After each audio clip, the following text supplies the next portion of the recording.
por fe. Da el primer paso por fe. No tienes que ver toda la escalera. Solo da el primer paso. Martin Luther King Jr. Cuando de fe se trata, siempre hay espera. En verdad, me agrada la forma en que la versión bíblica Nueva Traducción Viviente expone la seguridad que le da Dios a Habacuc. Esta visión es para un tiempo futuro. Describe el fin y éste se cumplirá. Aunque parezca que se demora en llegar, espera con paciencia, porque sin lugar a dudas sucederá. No se tardará. Habacuc, capítulo 2, versículo 3. Es reconfortante saber que el tiempo de Dios es perfecto. Me encanta la forma en que lo presenta C.S. Lewis.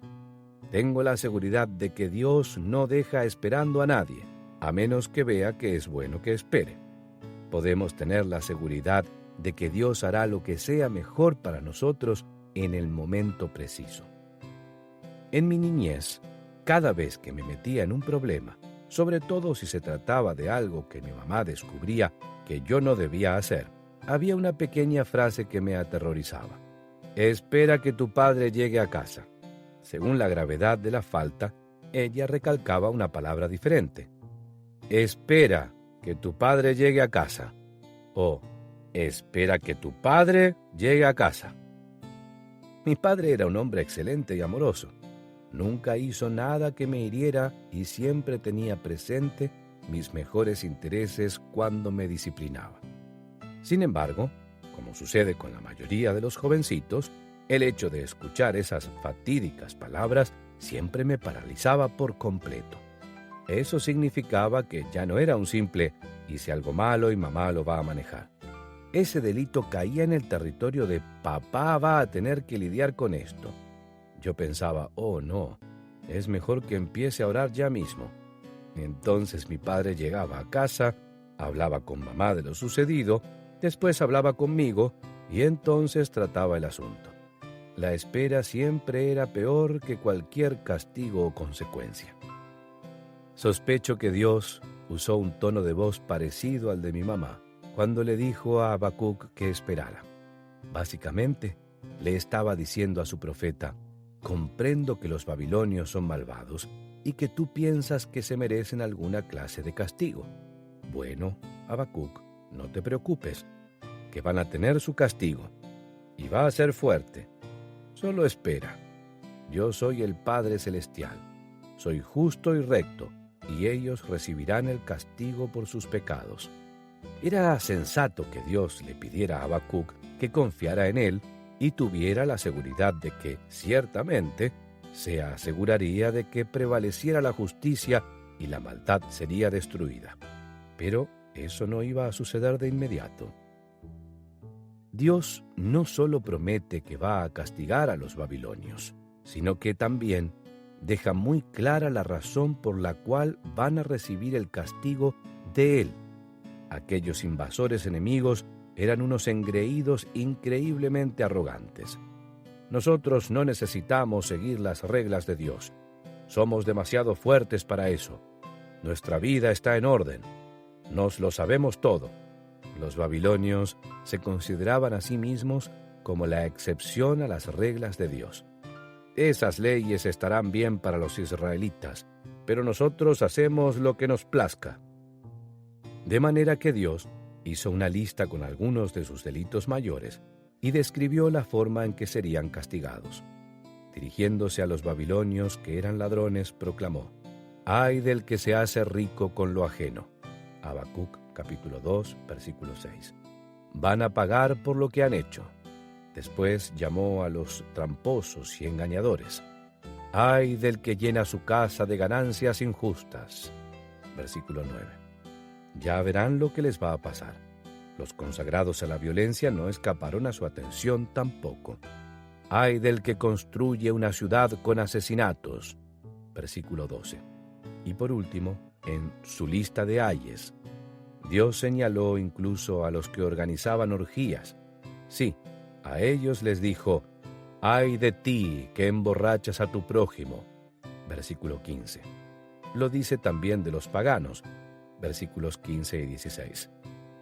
Me imagino que el hecho de que Dios mencionara por su nombre los crímenes y los delitos de los caldeos tiene que haber fortalecido la fe de Habacuc. Dios dijo con claridad que sabía con toda exactitud lo que estaba sucediendo. No estaba evadiendo las cosas. No se estaba preocupando de otra cosa. Es más, ya había decidido la manera exacta en que los iba a castigar cuando llegara el Moed. Ah, sí, espera que tu padre llegue a casa. Incluso en los casos en que nos vemos obligados a esperar, muchas veces Dios nos refuerza sus promesas y nos recuerda su presencia.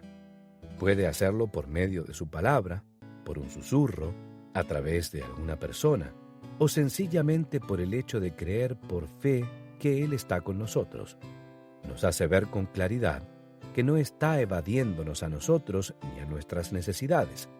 A cambio de eso, nos pide que vivamos por fe, que confiemos en Él y que le sirvamos durante el tiempo que estemos esperando. No hace mucho, en el grupo pequeño, nuestros íntimos amigos Rob y Darenda se sinceraron con el resto de los asistentes en cuanto a una prueba reciente. A pesar incluso de su inocencia, un pariente lejano les había puesto una demanda legal. Entre lágrimas, Darenda nos explicó lo mucho que Dios debía querer que ellos confiaran en Él. Nos dijo: nosotros hemos hecho todo lo que sabemos que podíamos hacer. Ahora todo lo que podemos hacer es esperar. Siguió hablando mientras se secaba las lágrimas. Dios desea tanto tener nuestra atención y nuestro afecto que permite que pasemos por esta prueba para enseñarnos a confiar en Él. Yo me quedé estupefacto mientras veía cómo su fe maduraba ante mis propios ojos, como una rosa que abre delicadamente los pétalos para florecer. Estemos claros, ese tipo de madurez no aparece en un instante. Es un proceso que surge del tiempo que llevamos con Dios y suele ser resultado de nuestro aprendizaje sobre lo que es confiar en Él por medio de la dificultad. Esa clase de madurez nunca es sencilla, pero cuando la vemos en otros, nos fortalece más de lo que podemos imaginar. De hecho, si realmente quieres fortalecer tu fe, no conozco mejor recurso al que recurrir que el libro de Hebreos. Allí, en el capítulo 11, encontramos el Salón de la Fama de la Fe, una lista de un gran número de personas que lucharon, esperaron, vivieron por fe y vieron cumplidas las promesas de Dios. Allí hallamos personas que pasaron por cosas increíbles, por unas pruebas que nos parecen imposibles y al final experimentaron un nuevo nivel de intimidad con Dios al mismo tiempo que presenciaban más de su poder. Por la fe, Noé obedeció a Dios y construyó un arca, salvando a su familia. Por la fe, Abraham y Sara recibieron el hijo que Dios les había prometido, aunque ya habían pasado la edad en que podían tener descendencia. Por la fe, José superó la traición, la esclavitud, las acusaciones falsas y la prisión para salvar a la nación de Israel. Por la fe, el pueblo de Dios salió de Egipto y caminó por el Mar Rojo mientras éste se abrió a ambos lados de ellos. Por la fe, los israelitas marcharon alrededor del muro de Jericó y se derrumbó. No se trataba de gente perfecta. De hecho, estaba muy lejos de serlo. Todos tenían sus luchas y sus dudas, sus errores y sus infidelidades, sus defectos y sus debilidades, pero perseveraron en su fe y esperaron en Dios una vez tras otra. Por la fe, vas a salir de tu situación actual. Piénsalo, si tuvieras en tu mano todos los detalles, no te haría falta la fe. Podrías vivir sencillamente basado en tu comprensión, por tu lógica, no por la fe. Pero cuando hay algo que no comprendes, eso te da una oportunidad única para hacer más profunda tu fe. Oswald Chambers decía: la fe es la confianza deliberada en el carácter de Dios, cuyos caminos es posible que no entendamos en el momento. Michelle y Jonathan son dos de los miembros favoritos de mi personal, con los cuales trabajo continuamente en la iglesia. Después de un par de años orando en cuanto a adoptar, decidieron que iban a hacerlo. Ahorraron dinero para cubrir los gastos, comenzaron a preparar una habitación en su hogar para un nuevo hijo y se reunieron con expertos en ubicación para que les ayudaran a encontrar un niño necesitado. Aunque estaban dispuestos a adoptar un niño de cualquier edad, se emocionaron al enterarse de que una mujer que ya tenía 2 hijos estaba embarazada y había decidido que lo mejor sería que diera en adopción a su tercer hijo. Aquella pobre madre tan abrumada se hallaba en medio de una pobreza extrema. Había estado batallando con la adicción a las drogas y tenía que lidiar tanto con los papás de los bebés como con sus hijos. En nuestra oficina celebramos lo que nos parecía una respuesta a nuestras oraciones por nuestros amigos. Sin embargo, cuando nació la bebé, la madre biológica cambió de idea.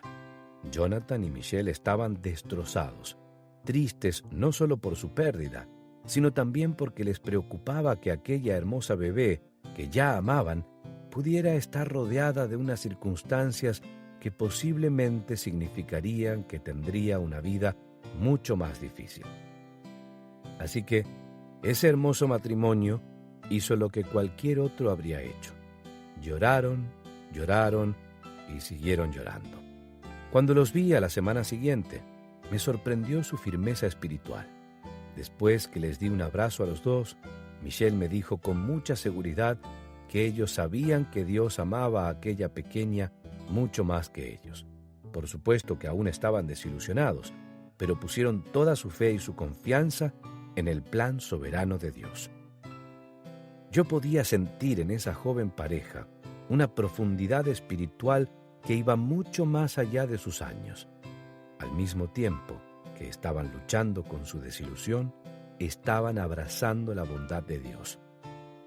Así que cuando tu matrimonio se esté destrozando y la gente que te rodea a ti y rodea a tu esposa diga continuamente cosas como «es demasiado duro», «lo mejor sería que hicieran los trámites y se divorciaran», mantente firme y recuerda los votos que hiciste, confiando en Dios por tu fe en que todas las cosas son posibles para Él. Cuando tus hijos sigan tomando decisiones equivocadas y todos los demás digan «hay que ver qué enredados están», no hay esperanza para ellos, cree por fe que Dios está obrando en sus vidas para llevar bienestar a quienes lo aman y son llamados de acuerdo a sus propósitos. Si Dios te promete un hijo, aun cuando hasta ahora no has sido capaz de concebir, cree por fe que te va a cumplir. Tal vez decida darte uno biológico o uno por adopción. Haga lo que haga, síguelo creyendo por fe. Quizás no tengas dinero suficiente para pagar las cuentas del mes, pero eres obediente a la palabra de Dios y por fe, dale el diezmo a Dios y confía en que Él es tu proveedor definitivo. Escúchalo, escribe lo que te muestre. Después, mientras esperas, continúa creyéndolo por fe. La fe no es fe hasta que sea lo único a lo que te aferres. Si no tienes ninguna otra cosa a la cual aferrarte, sigue acercándote a Dios. Sigue adelante, un paso tras otro, un día tras otro. Aunque las cosas parezcan ir mal, siempre viviendo por fe. No te detengas, no te rindas, no vuelvas atrás. Camina por fe.